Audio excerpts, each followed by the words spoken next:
I found a hidden room in my house. What happened next made me wish I'd never opened it. I never thought buying a fixer-upper would change my life forever. The house was perfect, a charming 1920s bungalow with hardwood floors, a cozy fireplace, and just enough quirks to make it feel like home. But 2 months after moving in, I can't sleep. I can't eat. All I can think about is what I found and what I didn't find. It started with the floorboards. One night, as I paced the living room, I noticed a loose board near the fireplace. It shifted under my weight, creaking louder than the others. Curiosity got the better of me. I grabbed a flashlight and a crowbar from the garage and pried it up. Beneath, it was a rusted metal handle embedded in a trapdoor. My heart raced. Was this some kind of old root cellar? A secret stash from Prohibition? I had to know. The trapdoor was heavy, but I managed to pull it open. A set of narrow, crumbling stairs led down into darkness. The air that wafted up was damp and smelled faintly of mildew and something metallic. I hesitated for a moment, but who wouldn't go down there? I had to see what was hidden in my own house. The stairs groaned under my weight as I descended. The beam of my flashlight revealed a small windowless room. At first glance, it looked like an old storage space. There were shelves lined with dusty jars, a rusted toolbox, and a pile of yellowed newspapers. But then I saw it. In the corner of the room was a chair, a single wooden chair, positioned facing the wall. It looked old, but not antique, more like something from the 70s or 80s. And it was bolted to the floor. My stomach churned. Why would a chair be bolted down in a hidden room? I stepped closer, my flashlight trembling in my hand. That's when I noticed the straps. Leather straps, frayed with age, hung from the arms and legs of the chair. My mind raced. Was this some kind of torture chair? I tried to stay calm. Maybe it was just an old medical chair or something. Yeah, that had to be it. But then I saw the stains. Dark, rust-colored stains on the floor beneath the chair. My throat tightened. I didn't want to believe it, but I knew what that was. Blood. A lot of it. I backed away, my heart pounding. That's when my flashlight caught something else, a small, leather-bound journal lying on one of the shelves. I grabbed it, desperate for answers. The pages were brittle, the ink faded, but I could still make out the handwriting. It was a diary, and what I read made my blood run cold.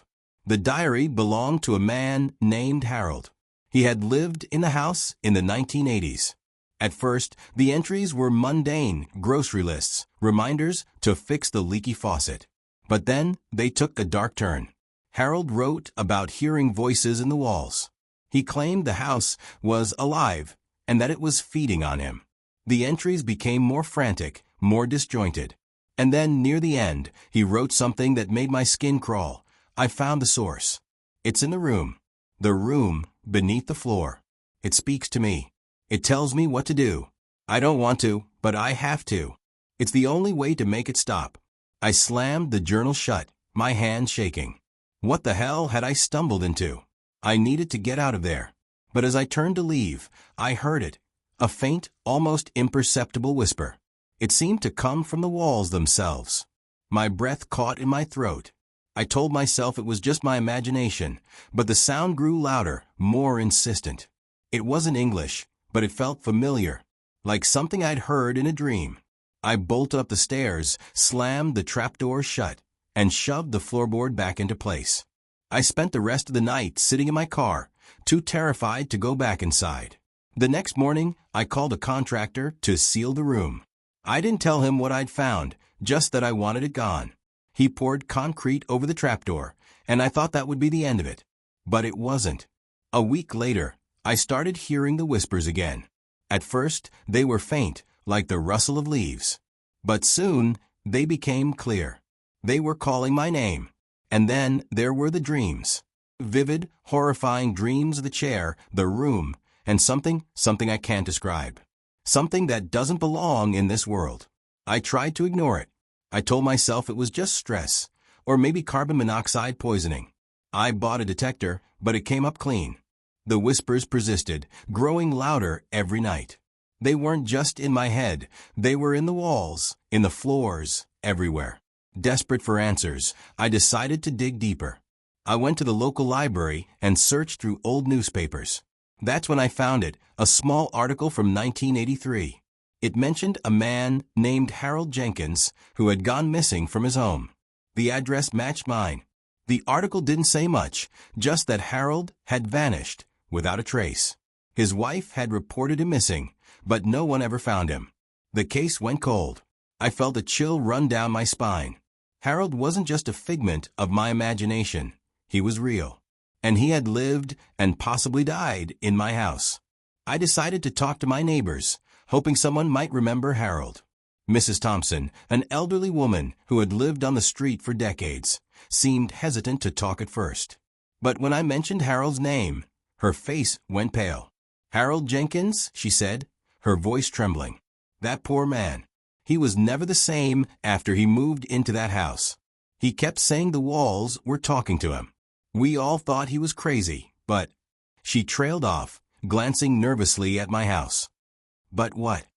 I pressed. "But then he disappeared. And after that, strange things started happening. People would hear noises coming from the house, even though it was empty. Some even claimed they saw lights in the windows at night. No one wanted to go near it. The whispers grew louder. They weren't just calling my name anymore. They were telling me to do things. To go back to the room. To sit in the chair. I tried to resist, but the pull was too strong. One night, I found myself standing in front of the sealed trapdoor, a sledgehammer in my hand. I don't remember breaking through the concrete, but I must have. The next thing I knew, I was back in the room. The chair was there, waiting for me. The whispers were deafening now, a cacophony of voices urging me to sit down. I fought it. I fought with everything I had. But in the end, I couldn't resist. I sat in the chair. The moment I did, the room went silent. And then I heard it, a single, clear voice. It wasn't Harold's. It wasn't human. It said one word, mine. I woke up in my bed the next morning, covered in sweat. The trapdoor was still sealed, the concrete untouched. But something was different. The whispers were gone. The house felt quiet. Too quiet. I thought it was over. I thought I had won. But then I noticed something strange. My reflection in the mirror didn't move when I did. It just stared back at me, smiling. And now every night, I hear a new sound. It's not a whisper anymore. It's laughter. And it's coming from inside the walls.